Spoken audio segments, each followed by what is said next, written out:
Salut les enfants, c'est papa. Alors aujourd'hui, on me pose une question qui est plutôt marrante.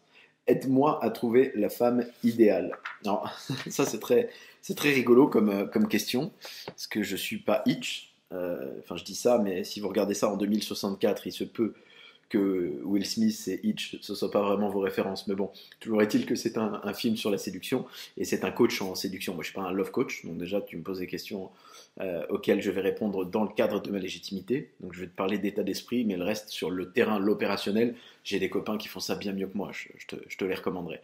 Alors là, les enfants, je m'adresse à vous 2 minutes. Je ne sais pas encore une fois à quel moment je vais vous demander de regarder cette vidéo, mais c'est certain que ça concerne un propos fondamental. Je ne veux pas que vous ayez la croyance que votre épanouissement ou votre bonheur doit venir de l'extérieur, d'une relation, homme, femme, amicale, d'une entreprise, d'une voiture, d'une ville, de quoi que ce soit d'autre que de vous-même. Si vous cherchez l'épanouissement et le bonheur dans les autres, vous vous trompez fondamentalement. Et en fait, le problème de cette question, c'est ça. Est-ce que tu veux avoir dans ta vie une femme extraordinaire pour sublimer ce que tu es déjà, ou est-ce que c'est pour combler un manque? Et c'est vrai pour vous, mesdames.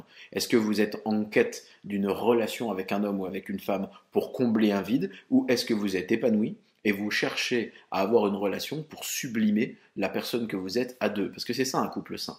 On sublime ce que l'on est à deux. J'ai vécu pendant plus de 14 ans diverses relations de couple, et je le sais très bien, quand il y a un décalage, une dissonance entre une personne qui est accomplie en tant que telle et une personne qui vient dans la relation de couple pour se combler un vide, malheureusement, ça finit toujours mal. Alors quand je dis mal, c'est pas obligé d'être dans les violences ou l'agressivité ou la douleur. Ça peut aussi simplement se finir proprement, mais ça se finira de toute façon. Et ça, c'est un truc que la vie m'a appris, par exemple. Donc il faut surtout pas faire ça, et c'est ce que je fais, moi, quand j'ai des interactions. Le premier filtre que j'ai, est-ce que j'ai devant moi une personne accomplie? Ou est-ce que j'ai devant moi quelqu'un qui va essayer de combler un vide avec la relation? Parce que si c'est le cas, je ne lui ouvre pas la porte. Par respect pour elle.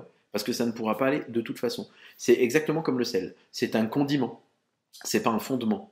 Le sel, c'est pas la seule chose que tu manges. Si tu bouffes que du sodium, t'es mort au bout de 3 jours, tu vois. Non, c'est un condiment. Tu en ajoutes quelques grammes pour agrémenter tes plats et pour les sublimer. C'est exactement ça. Donc le sel de ta personne, de ton épanouissement et de ton bonheur, le condiment, c'est les relations humaines, les interactions et pourquoi pas les relations de couple. Mais si c'est ta quête du fondement de ton bonheur et de ton épanouissement, littéralement tu fais fausse route. Donc là je m'adresse vraiment à mes enfants là-dessus, je vous en prie, ne faites pas cette erreur, n'allez pas chercher votre bien-être et votre épanouissement dans les relations humaines. Les relations humaines vont sublimer votre épanouissement personnel, mais sûrement pas être le fondement. Parce que si c'est le cas, à la seconde où la relation unipersonnelle, eh bien elle s'en va, parce que la personne peut décéder aussi, ça peut arriver, ou elle peut te quitter, dans ce cas tu t'effondres. Et c'est exactement ce que je ne veux pas qu'il t'arrive. Le deuxième point, et je vais être assez dur là-dessus, un tétard peut pas séduire une lionne. Je veux dire, je sais que c'est un peu cash, mais c'est ce que je dis à tous mes potes quand ils me disent Dompé, toi t'as toujours l'air très confiant, et pourtant quand on sort, tu dragues pas. C'est vrai que je déteste ces trucs-là de lourd. En boîte de nuit, tu me vois pas aller vers une fille, je suis dans un bar, tu me vois pas aller à une table, je suis pas ce genre de mec-là. Toutes les relations que j'ai eues dans ma vie sont venues à moi. Pour une raison très simple, c'est que j'ai une philosophie inverse, je n'ai pas envie d'être lourd. Moi, j'ai vécu avec ma maman et ma soeur pendant de nombreuses années, et ma soeur est de 7 ans mon aînée, j'ai vu les mecs se comporter comme des trous du cul avec elle, et donc littéralement, je veux pas être ça. Donc ça a créé des schémas chez moi où, écoute, je vais aller faire un pas en avant quand toi t'en fais un, mais si t'en fais pas, je ne vais pas passer une frontière que tu ne m'autorises pas à franchir. Si tu as laissé une porte fermée, je ne vais pas l'enfoncer à coups de pied. J'ai des amis qui sont extrêmement audacieux et qui eux font ça très bien. C'est pour ça que je te disais sur le terrain et l'opérationnel, demande-moi des conseils en privé et je t'enverrai vers quelqu'un qui va t'expliquer tout ce qu'il a comme petite technique audacieuse. Mais c'est pas moi, donc je ne peux pas te répondre à ça. Moi je vais te répondre autrement sur la philosophie. C'est pour ça que je te dis qu'un tétard ne peut pas séduire une lionne. La philosophie qui m'est venue comme une espèce de révélation, c'était en 2011, donc ça commence à remonter. J'étais à Barcelone et j'étais en train de déjeuner le matin avec pas mal de gens et notamment avec Darren Hardy qui est le fondateur et le PDG de Success Magazine. Alors c'est pas un copain, donc il était à avoir une grande conférence, etc. Quand il te parle 3 minutes, c'est un privilège. Tu te tais et t'écoutes. Et je sais pas pourquoi on était trois, le gars je pense qu'il a mis le sujet sur la table, mais honnêtement je m'en rappelle pas. Et ça se met à parler de relations de couple. Et là il m'a donné une leçon que je n'oublierai jamais.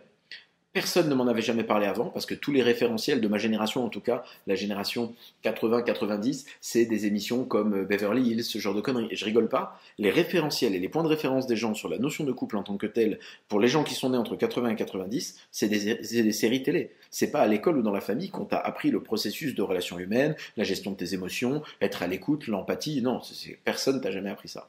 C'était une digression, mais elle est importante pour comprendre que c'est une réalité. On n'a pas les bons points de référence. Et moi, à cette époque-là, comme tout le monde, j'avais des points de référence qui étaient le mimétisme de ce que j'ai vu. Et ce que j'ai vu n'était pas toujours top, moi, dans mes relations proches, familiales et autres. Donc par procuration, j'avais pas vraiment eu de bons exemples. Et là, il m'a mis une claque, mais positive, en nous disant, voilà comment moi j'ai décidé de trouver la femme idéale. Au lieu de la chasser, parce qu'on n'est pas un enfant dans un magasin de jouets, dans un catalogue, là, parce que c'est ça la génération Tinder. Oui, non, ça, je veux ça. Non, je me suis mis, moi, au centre de la responsabilité. Au lieu de me dire comment est-ce que je vais trouver la femme idéale, je me suis demandé comment j'allais pouvoir l'attirer. Et donc il a dressé une liste, et il a dressé une liste spécifique de toutes les qualités de la femme idéale pour lui. Donc il s'est mis comme ça, il a pris son petit carnet, et il a écrit. Il a dit, ok, alors je veux qu'elle soit grande, mat, machin, telle taille, et il a vraiment tout écrit, même les petits défauts. Parce qu'il y a plein de petits défauts qu'on aime bien chez les gens. En tant qu'homme vis-à-vis d'une femme ou de femme vis-à-vis d'un homme, il y a des petits défauts qu'on aime bien. C'est bizarre, mais c'est vrai. Il y a des petits défauts d'une personne qu'on adore parce que ça nous fait craquer, c'est sympa. Et lui, avec ses relations, parce qu'à cette époque-là, il avait quand même déjà du vécu, il savait précisément ce qu'il aimait bien chez une femme. Il a tout noté. Et vraiment, ça a pris des pages et des pages. Et il n'a pas fait ça en 2 heures. Et donc, à partir du moment où il a fini cette liste, il s'est dit, bah, maintenant, je vais devenir l'homme qui pourrait attirer cette femme.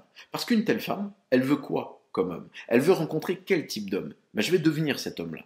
Mais c'est tellement fort quand tu y réfléchis, parce qu'au lieu de me demander comment tu vas pouvoir chasser une lionne, alors que tu es un têtard, non, moi je vais te dire, deviens un lion et attire la lionne. C'est pas du tout pareil. C'est exactement la foutue clé qu'il m'a enseigné en 2011, et je lui rends hommage, parce que je fais pas comme tous ces blaireaux du digital marketing qui s'approprient des trucs qui sont pas à eux. Moi je lui rends hommage à lui, mais ces mots ils sont géniaux. Donc vraiment, et je crois qu'il en parle dans pas mal de ses ouvrages, donc tu pourras trouver ça, c'est juste une évidence. En fait, c'est un comportement qui inverse totalement le rapport de force et qui te donnera beaucoup plus de perspectives. Et soit dit en passant, tous les matins quand tu te lèves, imagine que ce soit ta mission, plaire à la femme idéale, c'est-à-dire devenir l'homme que tu dois devenir, peut-être physiquement, mentalement, pour lui plaire. Chaque geste que tu fais est stimulé par cette envie. Si c'est quelque chose que tu as vraiment envie de faire parce que tu veux fonder une famille, que tu as une vision qui est la tienne, et peu importe, hein, de la relation de couple ou familiale, il n'y a pas une bonne vision, il y en a plein, et que tu veux trouver quelqu'un qui est en accord avec ça, et bien alors dans ce cas-là, il faut que tu deviennes la personne qui peut l'attirer.